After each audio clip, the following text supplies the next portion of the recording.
নিচে একটি চারতলা বাড়ি ভেঙে পড়ে। দুর্ঘটনার খবর পেয়ে ঘটনাস্থলে উপস্থিত হন কলকাতার মেয়র ফিরহাদ হাকিম এবং দমকল মন্ত্রী সুজিত বসু। কি বললেন কলকাতার মেয়র শুনে নেব।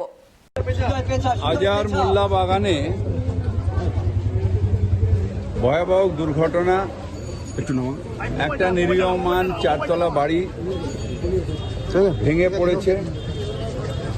আমি মালদার থেকে ফেরার পরে রাত 12টায় খবর পেয়ে এখানে এসেছি। তারপরে আমাদের দমকল মন্ত্রী সুজিত বসু 12:30টার মধ্যে পৌঁছে আমরা সারা রাত্রি ছিলাম। রেস্কিউ অপারেশন চলছে, এখনও চলছে। প্রায় ট্র্যাপ হয়েছিল প্রায় 22 জন, এখনও পর্যন্ত যাদের বার করা হয়েছে তাদের মধ্যে এখানেই 7 জন ভর্তি আছে, 2 জন মারা গেছে এখনো পর্যন্ত। এখনও ডেব্রিজের তলায় খোঁজ চলছে।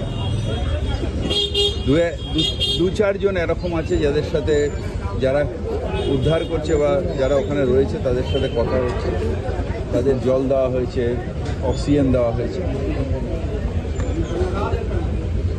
এছাড়া ডেব্রিজের থেকে হয়তো আরও মৃতদেহ বেরোতে পারে। 13 জন উদ্ধার হয়েছে, 2 জন মারা গেছে। যারা মারা গেছেন এক্ষুনি আমার সাথে মুখ্যমন্ত্রীর কথা হয়েছে। যারা মারা গেছেন তাদের 5 লাখ টাকা করে আমরা দেব ফ্যামিলিকে, আর যারা ইনজোর্ড তাদের 1 লাখ টাকা করে ফ্যামিলিকে দেব। আমরা সবাই এই যারা বাড়িটা হচ্ছিল পাশে যেগুলো খোলার বাড়ি ছিল, ছোটো ছোটো বাড়ি, টালি চাল, তার উপরে পড়েছে। ভিকটিম যারা তারা একেবারে গরিব মানুষ। আমি পুলিশকে বলেছি যে প্রমোটার তাকে ইমিডিয়েট অ্যারেস্ট করতে, আর আইনত যা ব্যবস্থা হবার নিশ্চিতভাবে হবে। কিন্তু কোনো টাকা কোনো আইন দিয়েই যাদের হারালাম তাদের আর পাবো না। সুতরাং তাদের পরিবারের পাশে আমরা আছি এবং অত্যন্ত বেদনাদায়ক একটা ঘটনা।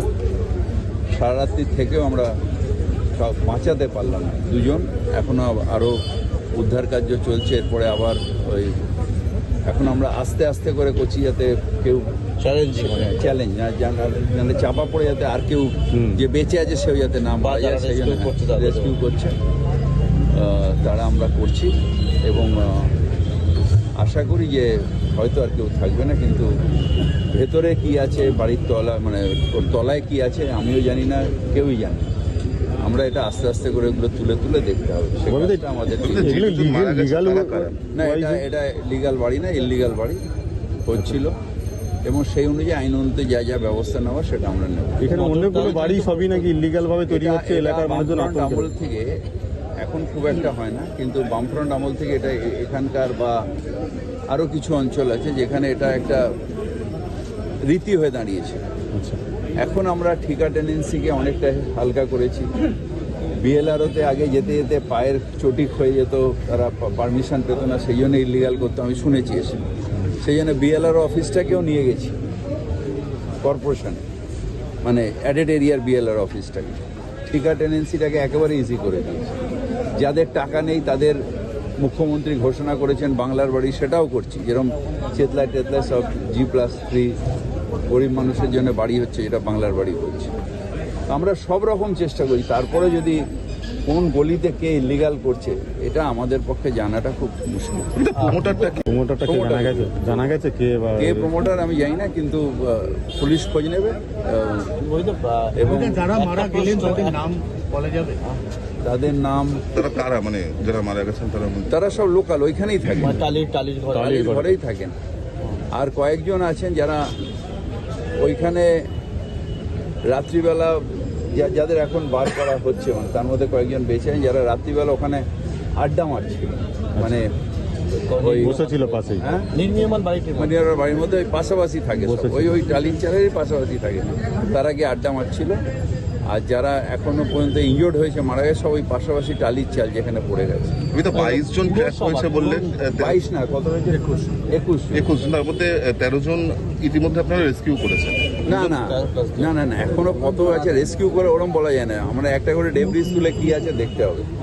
আমি এখন সবাই তার মধ্যে বা 10-12 জন যারা আছে রেস্কিউড হয়ে গেছে না, এখন ম্যাক্সিমাম আছে কিনা জানি না। তো একটা ডেবরি অত বড় একটা বাড়ি ভেঙে পড়েছে, তার তলায় 21 জন দাদা না না না এখনো পর্যন্ত 21 জনকে উদ্ধার করা হয়েছে, বলছি দাদা এই 13 জনকে উদ্ধার করা হয়েছে। তাহলে এখনো শোনেন আমি আবার ক্লিয়ার করি, 13 জনকে উদ্ধার করা হয়েছে, তার মধ্যে 7 জন এখানে আছে, একজন SSKM এ আছে, বাদবাকি যারা আছে তাদের ফার্স্ট এড দিয়ে ছেড়ে দেওয়া হয়েছে SSKM থেকে। 2 জন মারা গেছে। আর 2 জন মারা গেছে যারা এখানেই আছে। তার মানে কতজনের এখনো ওই ডেব্রিসের তলায় থাকার সম্ভাবনা রয়েছে? এটা কি করে বলবো? ওটা তো এটা তোমাকে যদি পাঠিয়ে দিই তুমিও ওই যে একটা ক্যামেরা দিয়েও খুঁজে পাবে না যে ভাইদা একটা কথা, এইটা কি পুরসভা কি দায় এড়িয়ে যেতে পারে? এইভাবে ইল্লিগাল বাড়ি তৈরি হচ্ছে একটার পর একটা, সেগুলো ভেঙে একটার পড়ছে। পর একটা বাড়ি না, এটা একটা হয়েছে নিশ্চিতভাবে পৌরসভায়, যেটা আমরা অফিসিয়ালি অ্যাকশন নেব এবং আইন অনুযায়ী যা যা ব্যবস্থা করা সেগুলো আমরা করব। কাউন্সিলরের নজরে আনা থাকাও তো না না না কাউন্সিলর কোন বাড়িটা প্ল্যানে হচ্ছে কোন বাড়িটা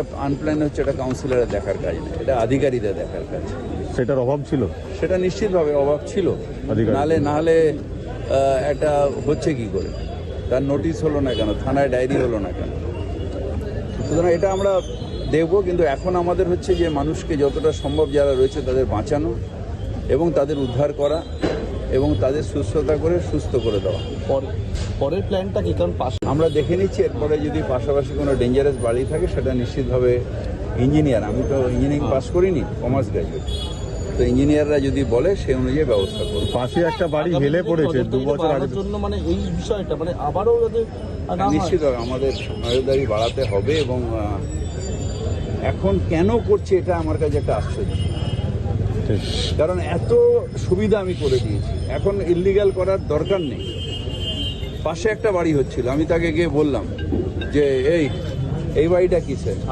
স্থানীয়দের অভিযোগটা হচ্ছে জলা জমি বুঝিয়ে বাড়িটা হচ্ছে 3 ফুটের রাস্তায় 6 তলা বিল্ডিং হয়ে যাচ্ছে। হচ্ছে এখানে এটা প্রথম নয়, ওই রাস্তাতেই 3 তলাতে আরো কয়েকটা হয়েছে, যেটা 12 বছর 15 বছর 20 বছর 25 বছর আগে হয়েছে।